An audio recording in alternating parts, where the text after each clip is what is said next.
आप मॉडल लिखो जो आपका दिया है x1 t-1 x2 t-2 at, है ना।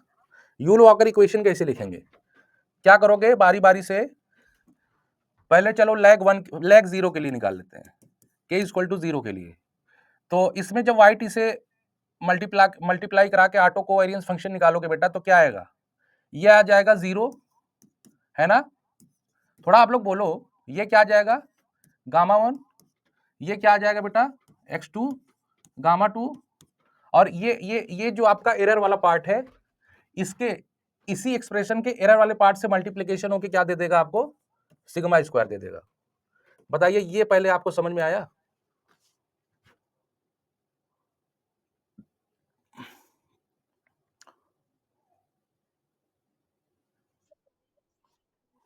हाँ ऑटो कोवेरियंस है, ये ऑटो कोवेरियंस है विद लैग जीरो। देखो नहीं समझ में आ रहा है, मैं इसको पूरा सॉल्व करके दिखा देता हूं, ठीक है। इसको आप कैसे लिख सकते हो, कोवेरियंस वाई टी लिख सकते हो ना। कोवेरियंस वाई टी की जगह पे जो इक्वेशन में दिया है बेटा x1 y t minus one plus x2 y t minus two plus x t e t y t, ठीक। तो बेटा एक बात बताओ, अब इसका इसके साथ कोवेरियंस निकालोगे ऑटो तो क्या देगा, ये लैग कितना है डिफरेंस 1, तो ये आपका क्या बन जाएगा गामा 1, और इसका इसके साथ निकालोगे तो क्या देगा x2 गामा 2, है ना।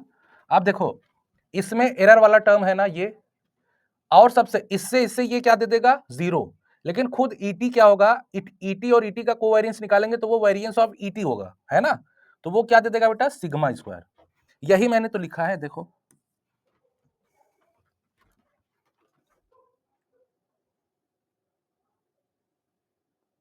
यही ना लिखा मैंने, समझे इसको, इसको समझ लिए। चलो अच्छा नेक्स्ट पेज पे चलते हैं। फॉर के इक्वल टू 1 के लिए निकालते हैं, पहले यहाँ पे मॉडल लिख दे Y T equal to x1 ताकि याद रहे दिमाग में, x2 t-2 et, है ना। फॉर के इक्वल टू 1 के लिए निकालते हैं ऑटो कोर, तो ये गामा 1 हो जाएगा बेटा। देखो गामा 1 कब होगा, जब इसमें वाई टी माइनस वन से क्या करेंगे मल्टीप्लाई करा के एक्सपेक्टेशन लेंगे, तो क्या हो जाएगा ये क्या हो जाएगा बेटा बताओ, ये आपका बन जाएगा x1 गामा नॉट बनेगा ना, ये क्या बन जाएगा x2 गामा, बताओ 1 प्लस, अब देखो t माइनस वन में एरर वाला पार्ट क्या आएगा ई टी माइनस वन, और ई टी माइनस वन क्या होगा ई टी से इंडिपेंडेंट होगा, नहीं समझ पाए, ये आपको जीरो दे देगा, ठीक है। चलो इसको भी प्रूव करके दिखा देते हैं, gamma 1 covariance y t minus one, है ना। तो कोवेरियंस इसकी जगह ये रख दो जो है x1 t-1 x2 t-2 et, ठीक बच्चों, और ये आपका हो जाएगा t-1। अब एक बात बताओ सभी लोग, इसका इससे कोवेरियंस निकालेंगे तो ये देगा गामा नॉट, इसका इसके साथ निकालेंगे तो क्या देगा बच्चों गामा 1, और इसमें इसका एक्सप्रेशन अगर आप लिखो, ये देखो इसका अगर आप एक्सप्रेशन लिखोगे उस टाइम सीरीज की मदद से तो आपको क्या मिलेगा x1 t-2 t-3 plus error वाला क्या आ रहा है यहाँ पे देखो t-1 ना, तो इसमें एरर वाला पार्ट क्या मिल रहा है t-1, ई t-1 और ई टी ये क्या है व्हाइट नॉइज है आईआईडी है इंडिपेंडेंट है, तो इसके बीच कोवेरियंस क्या हो जाएगा जीरो, है ना। तो हमारा क्या बन जाएगा बेटा x1 gamma nought x2 gamma 1, आपका दूसरा इक्वेशन निकल गया when lag is equal to 1। ये क्लियर हो गया, बताओ इसमें कोई कंफ्यूजन। अब फॉर के इज इक्वल टू 2 के लिए निकालेंगे, है ना, y t is equal to x1 y t-1 y t-2 et, ठीक। अब आप लोग बताना, ये हो जाएगा gamma two, T minus to से मल्टीप्लाई कर रहे हैं ना, ये हो जाएगा x1 और यहाँ पे क्या हो जाएगा t माइनस टू और t माइनस वन, इनका डिफरेंस आ जाएगा लैग का 1, तो ये हो जाएगा गामा 1 और t माइनस टू से मल्टीप्लाई कराएंगे सेम लैग, तो सेम लैग डिफरेंस, तो ये आपका क्या बन जाएगा x2 गामा नॉट। बताइए यही आएगा। ठीक, तो आपके यूल वॉकर इक्वेशन क्या मिले? पहला मिला gamma not gamma 1 gamma 2 sigma square, दूसरा क्या मिला बेटा x1 gamma not plus x2 gamma 1, तीसरा क्या मिला gamma 2 x1 gamma 1 x2 gamma not. मिला यही, यही इक्वेशन मिला कि नहीं बताइए? इसी को हम लोग क्या कहते हैं यूल वॉकर इक्वेशंस, है कि नहीं बताइए? अगर देखो इसमें ना एक बनता है रिकर्सिव रिलेशन करके, रिकर्सिव रिलेशन बनता है इसमें, वो बनेगा बेटा केवल लैग फॉर के जब आपका 1 हो या मतलब 1 हो या ग्रेटर देन 1 हो, उसके लिए रिकर्सिव रिलेशन बनेगा, नहीं तो नहीं बनेगा। ठीक है, समझ रहे हो? अब आगे निकालते जाओगे ना, लेकिन बात ये आपका यहाँ पे वाई टी माइनस टू तक ही दिया है, तो हमें बस उतनी ही वैल्यू चाहिए, उससे ज्यादा नहीं चाहिए। ठीक है, आपका आ गया, हमने क्या निकाल लिया यूल वॉकर इक्वेशन निकाल लिया। ठीक, hence obtain the autocorrelation of order 1 and 2, also obtain partial autocorrelations। ठीक है, चलो ये भी निकाल लेते हैं। सबसे पहले ऑर्डर 1 और 2 का निकालना है ना, तो ये इक्वेशन 1 मानो बेटा, इसको इक्वेशन 2 मानो। ठीक, इक्वेशन 1 में गामा नॉट से हम क्या करेंगे बताओ, डिवाइड करेंगे, तो क्या बन जाएगा बताओ? देखो ध्यान से देखो, गामा नॉट से डिवाइड करेंगे दोनों साइड, ये क्या बन जाएगा रो 1 x1, ये कट जाएगा 1 हो जाएगा प्लस x2 रो 1 बनेगा।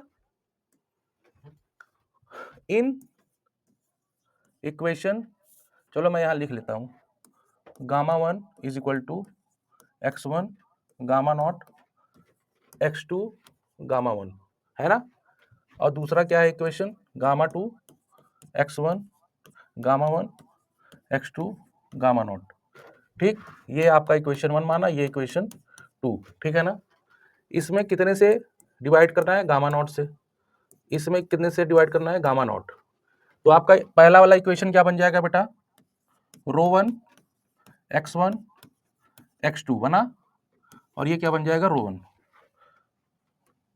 और दूसरा इक्वेशन क्या बन जाएगा रो 2 x1 रो 1 x2 बना। ये आप इक्वेशन थर्ड मानो, इसको इक्वेशन फोर्थ मान लो। अब फ्रॉम इक्वेशन थर्ड हमें क्या मिल रहा है, हम देख पा रहे हैं जैसा rho minus x2 rho 1 is equal to x1 ना, तो ये आपका क्या बन गया 1 minus x2 rho 1 is equal to x1, तो यहां से बेटा आपका रो 1 की वैल्यू क्या आई x1 अपॉन 1 माइनस x2, एक आपका मिल गया, एक ऑर्डर का, फर्स्ट ऑर्डर का आपका ऑटो कोरिलेशन मिल गया। देखो यहां तक प्रॉब्लम आप लोगों को? अब देखो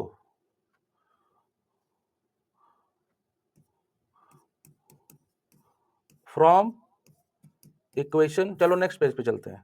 इस इक्वेशन में इक्वेशन 4 में इसी की वैल्यू पुट कर दो रो 1 की, आपका इक्वेशन यहां लिखोगे फ्रॉम इक्वेशन 4, तो आप क्या लिखो रो 2 x1, इसकी वैल्यू क्या लाए आप x1 minus x2 plus x2, अब इसको सॉल्व कर लो, क्या बन जाएगा x1 square 1 minus x2 plus x2, ये क्या बन जाएगा x1 स्क्वायर प्लस इसको मल्टीप्लाई करा दो x2 minus x2 square 1 minus x2, है ना। तो इसका मतलब ये हुआ आपका जो रो 2 है बेटा वो ये आ गया, आपने वैल्यू निकाल ली, रो 2 भी निकाल लिया और रो 1 क्या निकाले थे, x1 minus 1 minus x2। x1 और x2 आर कांस्टेंट ना, उनको वेरिएबल मत ट्रीट करो। देखो मैं मेरा नोटेशन अगर अलग अलग मैं लिखता हूं तो उससे तुम लोगों को ये फायदा होगा कि अगर एग्जाम में नोटेशन चेंज कर दे तो उससे घबराना नहीं है देख के, तुम्हारा कंसेप्ट तो क्लियर है ना। एग्जाम में क्या कर देगा, चेंज कर देगा नोटेशन, तो तुम जो है घबरा जाओगे, अरे हम तो यच को अभी तक आई मान के चल रहे थे, अब इन लोगों ने जो है यच दे दिया। स्ट्रेटिफाइड रैंडम सैंपलिंग में तुम लोग क्या सब्सक्रिप्ट क्या मानते हो, आई ना, एग्जाम में एच दे देगा, तब क्या करोगे, कंफ्यूज हो जाओगे, कहोगे अरे ये तो पूरा कॉन्सेप्ट ही हिल गया, अब मैं अब कैसे आगे चलूं। क्लस्टर सैंपलिंग में जो तुम नोटेशन मानोगे उसमें कुछ एम कैपिटल एम मानते हो ना, वो लोग के दे देंगे, क्या करोगे, कंसेप्ट नहीं क्लियर है तो क्या करोगे, तुम फार्मूला भी भूल गए फिर, जो तुम्हें लाना है वेरिएंस का और इंट्रा क्लास कोरिलेशन कोफिशिएंट लाना है, सब भूल गए, सब माइंड से निकल गया, क्योंकि तुमने तो एम एम एम करके याद किया है, के करके तो याद किया नहीं है। Are you getting my point, what I am saying.